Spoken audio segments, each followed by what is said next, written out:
She finally kicked the bucket, huh? Watching my husband clap and laugh at my mother-in-law's funeral, I was filled with anger. That old woman was incredibly irritating and bothersome.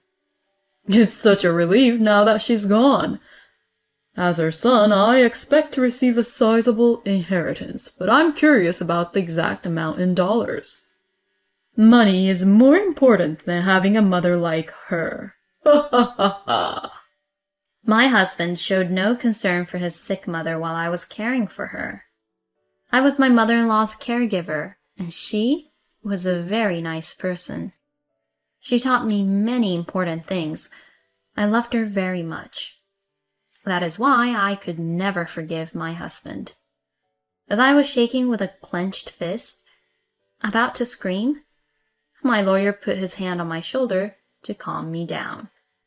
With a smile, he said to my husband, "You have a big misunderstanding." "What?" "My name is Abby. My husband, Gwyn, and I were childhood friends who grew up living close to each other and were well known in the local area.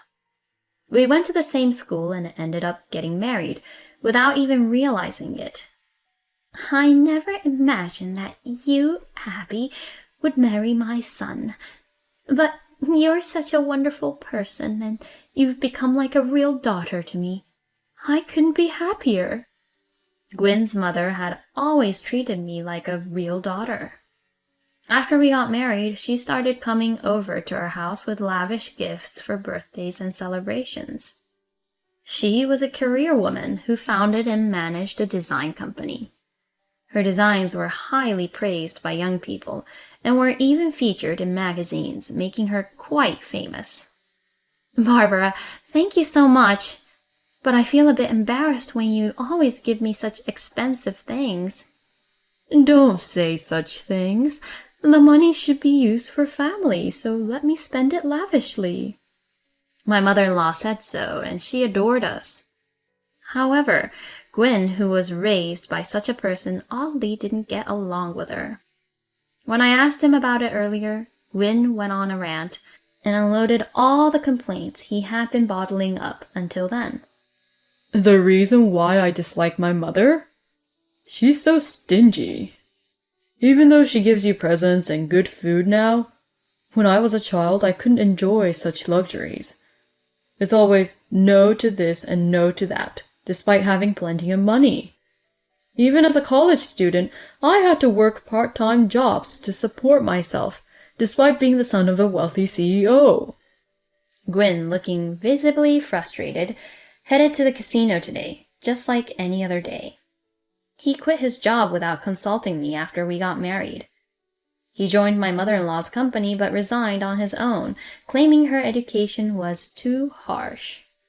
Initially, both my mother-in-law and I were angry, but Gwyn is not someone who learns from his mistakes. I decided to join my mother-in-law's company the following year, taking over for Gwyn. Now I am learning design knowledge directly from my mother-in-law. I'm sorry for my stupid son behaving like that. He's always been fickle and has a habit of running away, so it's troubling. Although he has some good qualities in the past, he's become increasingly blatant in showing those negative aspects since we got married. I can really understand your struggles, Barbara. I was eager to help my mother-in-law in any way possible, so I learned everything I could from her. Her way of teaching was thorough yet gentle. Of course, the job was busy and not exactly easy, but it wasn't a toxic environment that would make someone want to run away. Despite this, Gwyn claimed it was too difficult and left. It was the very thing that my mother-in-law had been afraid of for so long. I always made sure not to spoil Gwyn too much since he was young. Just because we had money, I didn't want to make things too easy for him and turn him into someone who couldn't fend for himself. So I never let him indulge in extravagances as a child and during his student days. He only received a minimal allowance and had to work part-time. While my mother-in-law is usually a cheerful person. Sometimes when we drink together at night, she lets out her frustrations like this. Every time I hear this, I can't help but admire her as a strong mother figure. Still, we couldn't correct his stubborn personality. Even now he throws away his work and only causes trouble for you, Abby. It's embarrassing, as a parent. The truth is, I should have disciplined him more. I'm really a terrible mother. That's not true. I'm happy that you, Barbara, became a part of our family, and thanks to you, I think I've grown a lot. Gwen is someone who we just have to leave be. But that's not your fault. If I do my best, my mother-in-law is happy. Seeing her happy was all I needed. However, it was during one of those moments that the end suddenly drew near. My mother-in-law fell ill. She had apparently been concealing her fatigue and poor health for some time, and she suddenly collapsed while we were working together.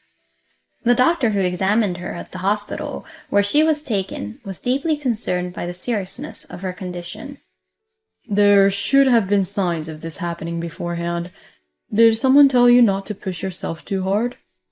Upon hearing the doctor's words, Barbara, who had just woken up, laughed like a mischievous child. Sorry, Abby. I thought I could hang on a little longer, but I guess I'm not getting any younger. I was confident in my health, though.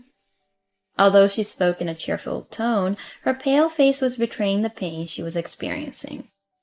I rushed to contact Gwen. Gwen! Barbara has collapsed! Upon hearing the news, Gwen didn't panic, but instead laughed and said, Well, she's an old hag now, so it's no surprise she collapsed. After all the trouble she's caused me, maybe this is karma catching up to her. It's really pitiful, but it's just what she deserves. Gwen's words left me open-mouthed. What is he even saying when his own mother was taken to the hospital in an emergency? I was so angry that I felt like throwing my smartphone away. It's not as easy as Gwen thinks it is. Barbara still looks like she's in pain, and it seems like she's been hiding her poor health for a while now. It's possible that the worst-case scenario could happen. Is the worst-case scenario something like using up a ton of medical expenses to get better, only to end up burdening others with caregiving and other responsibilities? If that's the case, then don't bother with treatment and just let her live comfortably. That way, insurance money will come in, and it will be problem solved, right? And then with that money, we can buy a car or something. I've been wanting a foreign car. Disgusted with Gwen talking happily on the other end of the phone, I hung up in the middle of our conversation. I don't even want to hear his voice anymore. Abby, what did Gwen say? I wasn't sure what to say to my mother-in-law, who was waiting for me in the hospital room. As I carefully chose my words, she gently took my hand and squeezed it. Don't push yourself too hard. I can imagine what that child said. And despite everything, I am still that child's mother. Even though she tried to smile through it, she couldn't hide the tears that welled up in her eyes. I wanted to talk more with that child, but it seems impossible now. In the end, we couldn't talk about that thing. The grip on my hand grew stronger. Abby, actually, there's something I need to tell you, even if it's just to you. Will you listen? I felt a bad premonition that signaled the real parting with my mother-in-law was approaching. I nodded deeply and said, Of course, please tell me. After all, I am already your daughter. My mother-in-law smiled happily and told me something shocking. The content was too shocking, and I couldn't help but ask again, but when I questioned her, my mother-in-law never responded. After revealing everything, my mother-in-law had fallen into a peaceful slumber with a satisfied expression. Despite calling for a doctor in a hurry, she never woke up again. Holding her hand, which still retained warmth, I contacted Gwen once again.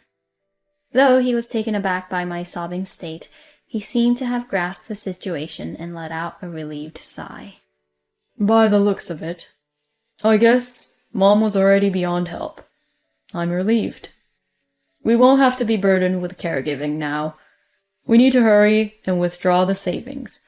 I'll take care of the procedures so you can handle the funeral arrangements and stuff on your own. Don't waste money, okay? Try to keep the costs down as much as possible. Got it? I no longer have any expectations for Gwyn. Even though I heard Gwyn humming as he hung up the phone, I didn't plan on saying anything back. In the end, Gwyn didn't even show up to the funeral, while all of my mother-in-law's colleagues came to pay their final respects, despite the suddenness of her passing. Abby, I think the president had a son. Which one is he? I just wanted to introduce myself. She didn't have a son. If she did, he would be here, wouldn't he? I kept up my blank smile so as not to be further questioned. And so, Gwyn, who had the misfortune of losing his mother, didn't return home until after the funeral had ended and everyone had left. Hey, you look tired. The funeral took longer than I thought it would. I went to the casino nearby and won some money while waiting. I bought some snacks for us.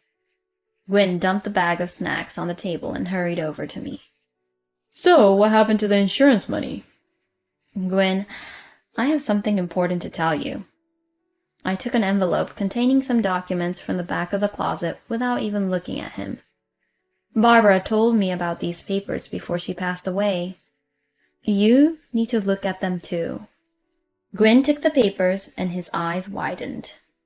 The documents stated that there was not a single dollar left in his mother's insurance policy. Apparently, she had set it up to donate all of her inheritance to less fortunate children. None of us, including Gwyn, had any share in her fortune. That was Barbara's intention. What? Are you kidding me? This is ridiculous. How much more does she want to harass me, her own son? He kicked the shopping bag at his feet and lunged at me. There's no way something like this can happen. This must be a fake document that you made. Show me. You must have something else to show me, right? Right. There is one more thing that I want you to take a look at. I rummaged through the drawer of the desk in my mother-in-law's room, shaking off Gwyn's hand. And there I found a letter that my mother-in-law had told me about before she passed away. Well, there's one more thing that I want you to see. Barbara was sorry for you to the end. I don't care. Just give it to me. Gwyn snatched the letter and roughly tore it open. The contents of the letter were about him and me. When I was told in the hospital, I was surprised too.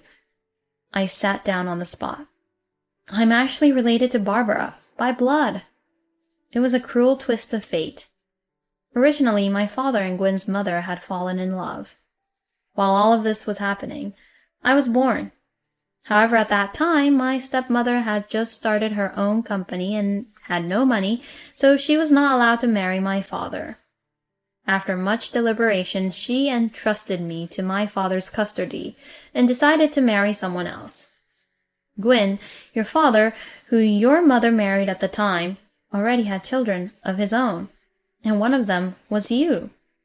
Your mother raised you as her own son, while watching me grow up as her biological daughter in the same neighborhood. When I got married to you, and Barbara called me her daughter, I couldn't even begin to express how much it meant to me.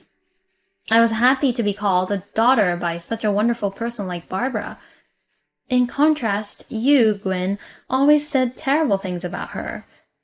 I can't stay married to someone like you anymore. We're getting a divorce. As I was leaving the house, Gwyn threw the letter down and hung up on me. Wait a minute. Divorce is ridiculous. Don't you think? I have been shopping and accumulating debts on the assumption that I would receive my mother's insurance and inheritance. As I'm not currently employed, there's no way I can pay them off. Please, don't leave me. I'll work hard and find a job. Just, please, don't leave me. I feel nothing but disgust at Gwyn, who has begun to cry in a pathetic manner. There's no way we can stay together after you've shown me that kind of personality, right? After betraying my kindness, you should have been prepared for this, shouldn't you? Despite my attempts to shake him off, Gwyn forcefully grabbed and restrained me. Eventually, I managed to contact the police and have Gwyn taken away while he was struggling and protesting. This is ridiculous! Why do I have to go through this kind of ordeal? I'm the victim here. Until he was pushed into the police car, his ugly screams continued to echo throughout the neighborhood. After that, I formally divorced Gwyn through a lawyer. I moved to an apartment with fully equipped security measures because I couldn't handle being stalked. I also requested a restraining order to prevent him from coming near me, and Gwyn never appeared in front of me again. I have officially taken over my mother-in-law's company, and though there are still many things I don't know, I'm doing my best with the knowledge she imparted me. Gwyn seems to have ended up living in a shabby apartment with drafts, where he sought refuge due to the large debt he accumulated on his own and the seizure of his family home. He was always running away from difficult situations, and now he spends his days working tirelessly without a break. I hope that he can at least understand a little bit of struggles that my mother-in-law went through, but I cannot say for sure. In any case, I am putting all my energy into creating new product designs. Whenever I get stuck and have trouble coming up with ideas, I always think of my mother-in-law's face. Then her words come back to my mind. I'm glad you, Abby, are walking the same path of design as me. The things you create are so heartwarming. I'll always be rooting for you.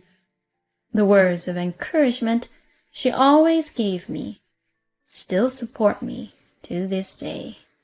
I'm going to keep working hard, and I'm going to surprise you with designs that are even better than yours, Barbara. I was blessed with a wonderful boss, a mother-in-law, and a mother. I am very proud of this life.